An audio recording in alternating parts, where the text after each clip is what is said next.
Assalamualaikum warahmatullahi wabarakatuh. Berjumpa kembali di channel Cendekia Muslim.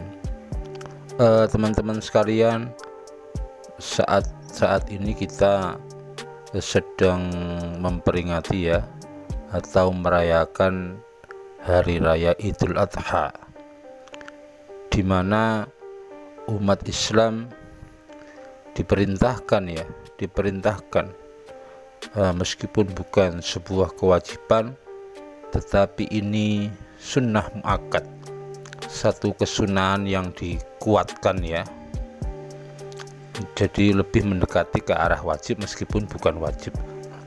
Artinya sangat dianjurkan bagi mereka yang mampu untuk melakukan korban, yaitu melakukan penyembelihan hewan korban dengan niat beribadah kepada Allah Subhanahu wa Ta'ala, yang kemudian dagingnya dibagi-bagikan kepada masyarakat muslim yang lainnya. Teman-teman sekalian, soal Idul Adha ini kemudian menjadi sebuah perdebatan baik itu perdebatan internal di antara kalangan umat Islam maupun perdebatan eksternal dengan non-muslim. Dalam hal ini adalah mereka yang beragama Kristen atau Katolik Perdebatan terkait dengan siapa sesungguhnya putra dari Nabi Ibrahim yang saat itu diperintahkan oleh Allah Subhanahu wa Ta'ala untuk dilakukan penyembelihan. Itu menjadi satu perdebatan sampai sekarang, bahkan kerap kali menjadi diskusi atau menjadi tema diskusi dalam dunia debat lintas agama. Teman-teman sekalian, di kalangan umat Islam sendiri di kalangan para penafsir itu memang ada perbedaan pendapat apakah yang dikorbankan saat itu, yang diperintahkan untuk dikorbankan saat itu adalah Nabi Ismail ataukah Nabi Ishak. Itu memang sampai sekarang menjadi sebuah perdebatan di antara para penafsir muslim, meskipun mainstreamnya, mayoritas ulama itu menyatakan bahwa yang dikorbankan saat itu adalah Nabi Ismail. Teman-teman sekalian, sejenak mari kita lihat apa alasan-alasan yang digunakan oleh para penafsir ketika membuat satu kesimpulan bahwa yang dikorbankan itu Ismail maupun yang dikorbankan itu adalah Ishak. Karena memang dalam Al-Quran sendiri tidak pernah dijelaskan siapakah nama putra dari Nabi Ibrahim alaihissalam yang dikorbankan saat itu.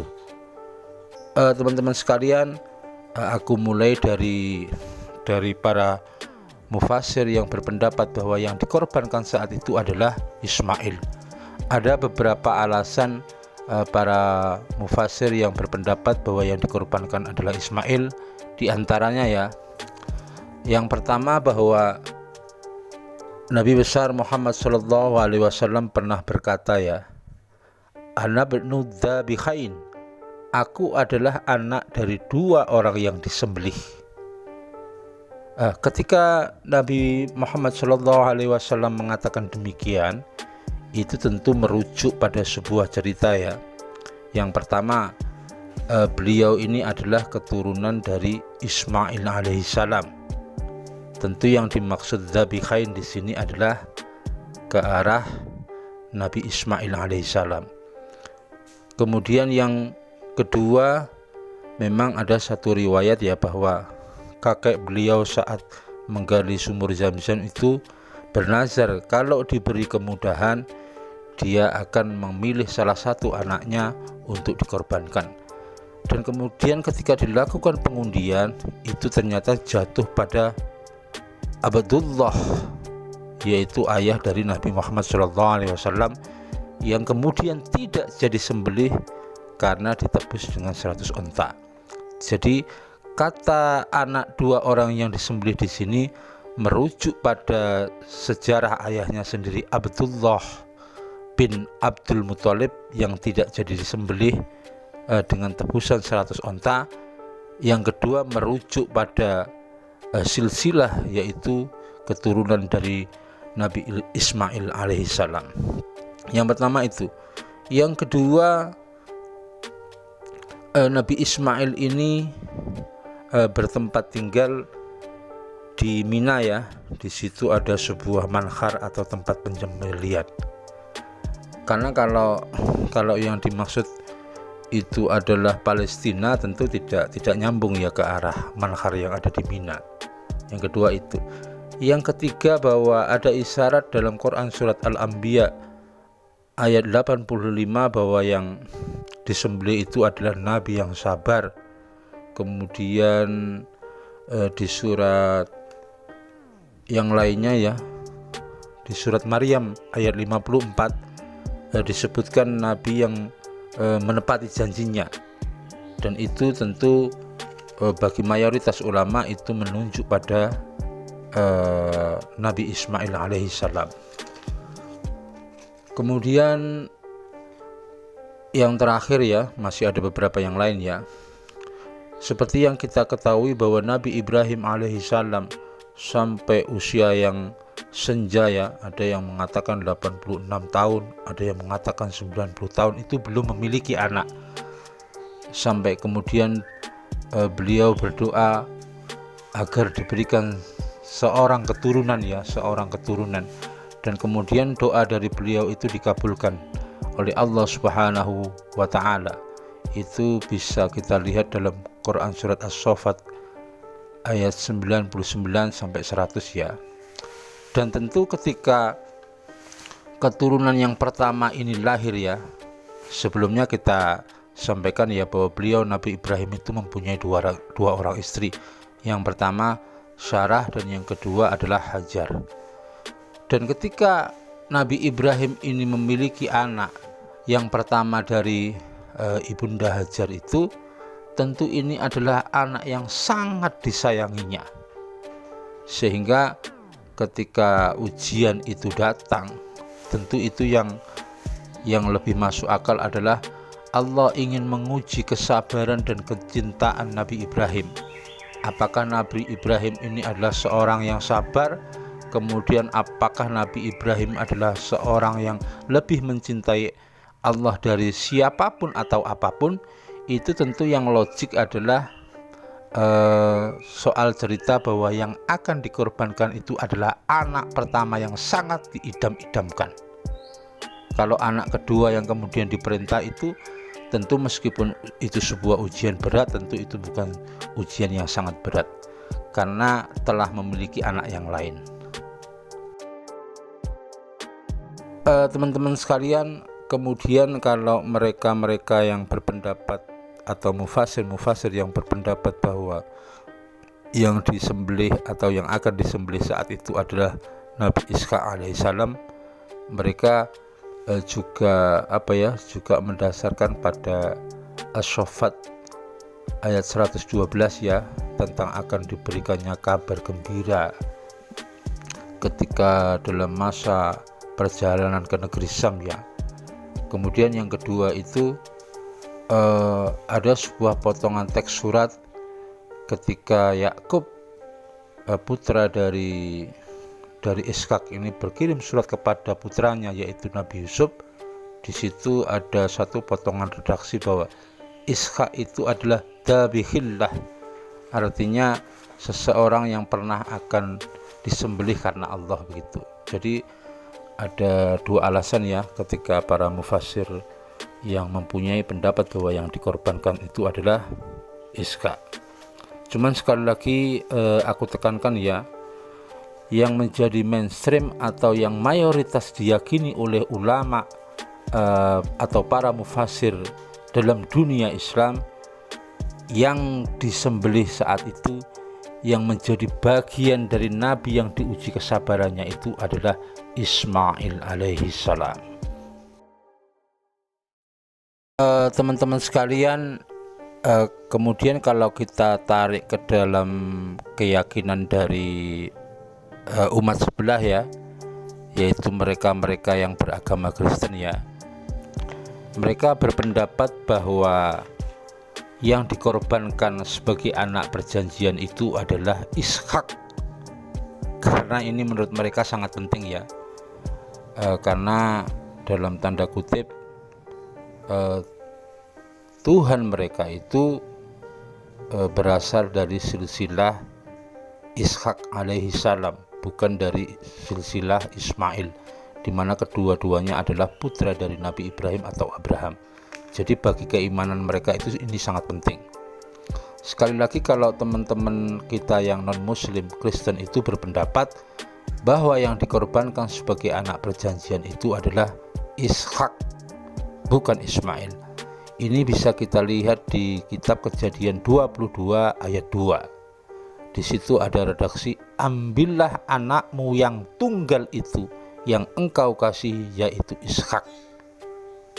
Ini adalah ayat yang dijadikan dasar bagi mereka untuk berkesimpulan bahwa yang akan disembelih saat itu adalah Ishak. Padahal kalau kita lihat ya, di situ ada redaksi anakmu yang tunggal. Jadi ketika ada redaksi anakmu yang tunggal itu, tentu yang dimaksudkan di situ adalah anak sulung, anak yang pertama. Kalau anak yang kedua tidak mungkin dikatakan tunggal. Dan dalam sejarahnya, ketika Abraham mempunyai 2 orang istri, Sarah dan Hagar, kemudian yang lahir yang pertama kali itu dari Hagar adalah Ismail. Tentu kalau mau logik, mau berpikir rasional, yang dimaksudkan anak tunggal itu tentu adalah Ismail alaihi salam. Kecuali kalau mereka tidak mengakui Ismail itu sebagai anak yang sah dari Abraham, atau dengan kata lain seperti yang kadang-kadang disampaikan oleh para debater Kristen itu, bahwa Abraham itu melakukan perzinahan, membangun hubungan yang tidak sah, sehingga status dari Ismail itu tidak bisa dianggap sebagai anak yang sah. Jadi meskipun telah lahir itu tidak dianggap sebagai anak yang sah, sehingga Ishak tetap benar untuk menyandang status sebagai anak tunggal. Itu kalau mereka berpendapat seperti itu. Tetapi bagi kita yang berpikir logik, ketika dimaksudkan anak tunggal itu tentu adalah anak sulung, anak yang pertama. Dan siapa lagi kalau bukan Nabi Ismail. Teman-teman sekalian, yang lebih lucu lagi ya, soal perdebatan apakah yang akan dikorbankan saat itu Ismail ataukah Ishak, itu menjadikan para apologet dari Kristen ya, mulai dari Christian Prince, kemudian diikuti oleh apologet Indonesia, karena mereka berkeyakinan bahwa yang dikorbankan saat itu adalah Ishak. Mereka menyerang Al-Quran, bahwa Al-Quran itu telah salah menyebutkan nama putra dari Nabi Ibrahim yang disembelih ya. Padahal kalau kita lihat di Al-Quran itu tidak pernah disebutkan siapa nama dari putra Ibrahim yang akan disembelih saat itu.